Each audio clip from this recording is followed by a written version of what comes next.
Hello, today I want to talk how to hold a hook. First of all, you grab the hook to your dominant hand. If you're right-handed, grab it to your right hand. If you're left-handed, grab it to the left hand. Then there are two ways how to hold a hook. First, I call this position fork position. You hold hook like that, like you hold your pencil. It's also called pencil position or fork position, or like you use your fork to eat.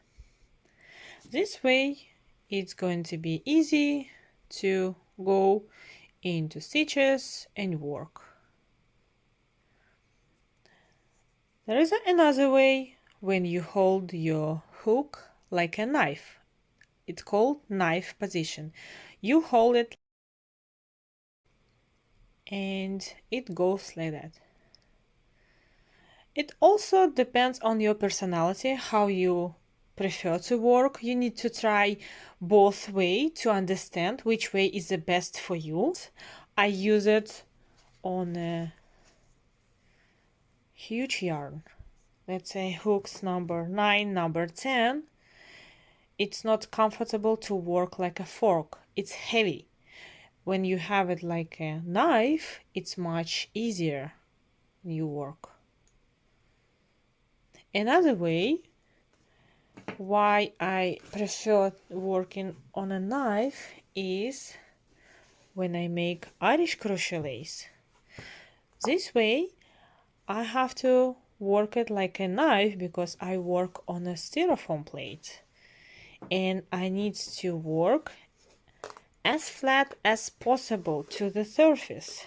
See, I'm making 18 and I cannot take the hook like a fork because my hand will be on my way to work.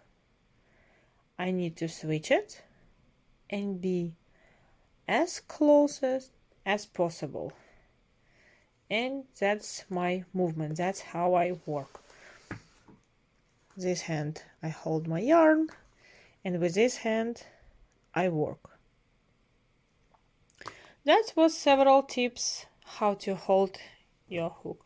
You pick your lovely own way and stay with me. Thank you so much for watching.